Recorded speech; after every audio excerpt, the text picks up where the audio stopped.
Canteen by yourself to get your coffee, and you sat at a separate table and you didn't talk to anybody much.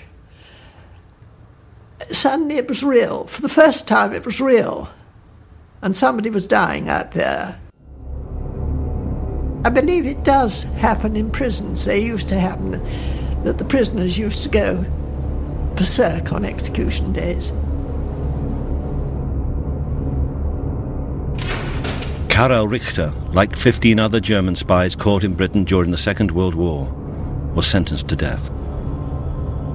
His executioner later remembered that Richter began to struggle for his life when he arrived in the hanging room. It took the hangman and 4 prison warders several minutes to tie and restrain him before they could carry out the execution.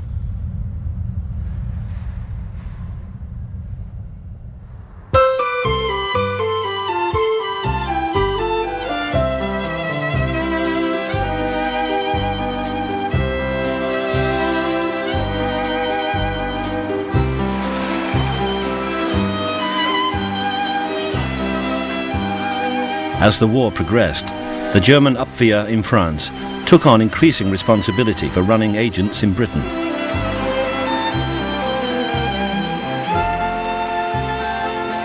The Abwehr chose as its headquarters in Paris a luxury hotel on the boulevard Raspail. We were put up in an old-fashioned hotel, Lutetia, which was on the left bank, and as you know in Paris, the left bank, right bank. Underground station was round the corner. We had comfortable rooms and bathrooms. It was clean, it was pleasant, it was quiet, and we had very comfortable offices, all very old-fashioned. And the whole hotel had been taken over for the military. And we were only Abwehr and Abwehr staff.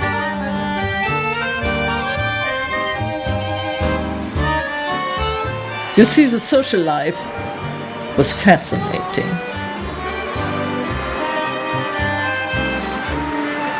The generals rather liked it, and when General Falkenhausen came from Brussels over, and one of the places in Champs-Élysées, when he came in, the band stopped and then played Je tire ma référence, a very well-known French song in those days. Wherever he went, it was played, and so on. So others too had that. We had at the Ritz our little table in the bar twice a week. We found the girls. Once you had seen it all.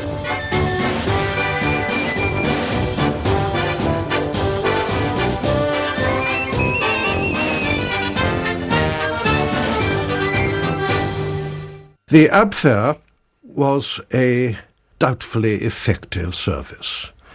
Its head, Admiral Canaris, was an old-style officer of the Imperial Navy, intensely patriotic, but loathed the Nazis and all they stood for, didn't really enjoy collaborating with the regime, wasn't enthusiastic about it at all. They tended to recruit people who were not enthusiastic Nazis, who were not particularly good intelligence officers. As was very, very well put by somebody, they were people who disliked Hitler but didn't want to go and fight. But waiting in the wings was Reinhard Heydrich's SD, Nazi Germany's political intelligence service, which was part of the SS. To gain even more power in the Nazi state, Heydrich's ambition was to take over the Abwehr's foreign espionage operations.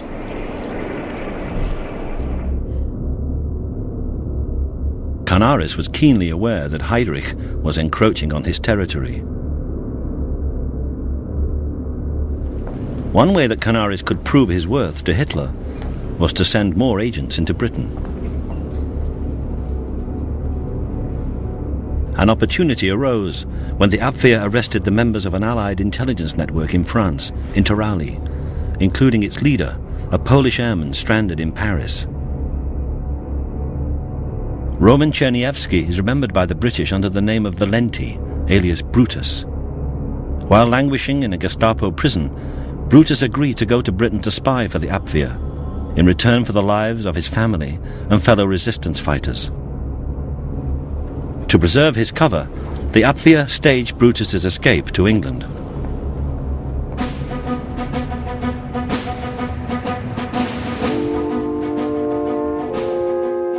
Once in London, Brutus reported to the Polish government in exile. He stuck to the story of his escape. Was the Abwehr going to have a genuine agent after all? He was very closely cross-examined by the Poles themselves, because it looked highly suspicious that a chap could escape. And then MI5 took him on, and just at the end of the interrogation, he suddenly produced a paper called The Great Game.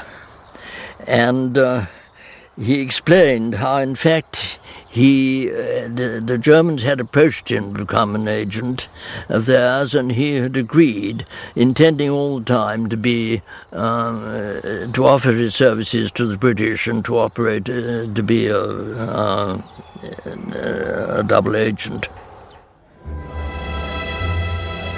MI5 decided to give Brutus the benefit of the doubt and consider him as a potential double agent.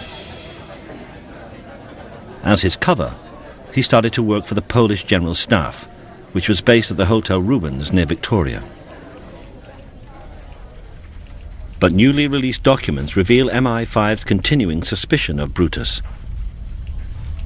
Brutus kept asking awkward questions about his status as a double-cross spy. Had Brutus, in fact, been sent as a triple agent to spy on MI5's double-cross operations? To check whether Brutus was still working for the Germans, MI5 did what it has always done in such circumstances. Well, we had telephone checks in the office. There was a lady called Mrs. Grist who lived in the basement and always had a black dress on and keys round her waist. It was rather sinister. And we went down and listened. They bugged various people's houses that they thought might be selling down the river. Brutus wasn't the only one whose telephone was bugged. Anyone suspected of jeopardizing the double-cross operation was a potential target, not just for phone taps. What else would you do? Would you bug bedrooms? Naturally. And, telephone taps. And, of course, you don't even have to do it via telephone. It can be done outside. I'll give you a tip. If you want to have a conversation you never want to be overheard, go in the bathroom and run the taps as loud as you can. That'll stop anything. MI5 eventually became convinced that Brutus was genuine and started to run him as a fully fledged double agent. Brutus soon became one of its most valuable assets. The MI5 officer J.C. Masterman later remembered. Running a team of double agents is like running a club cricket side. Older players lose their form and are gradually replaced by newcomers. With our double agents, the object was always to have a thoroughly well-trained and trustworthy team, changing the personnel to the best advantage and ready always to take the field for what might be a decisive match. One early star player was Dushko Popov, codenamed Tricycle. Tricycle was a lovely man. He really was. He was Yugoslav.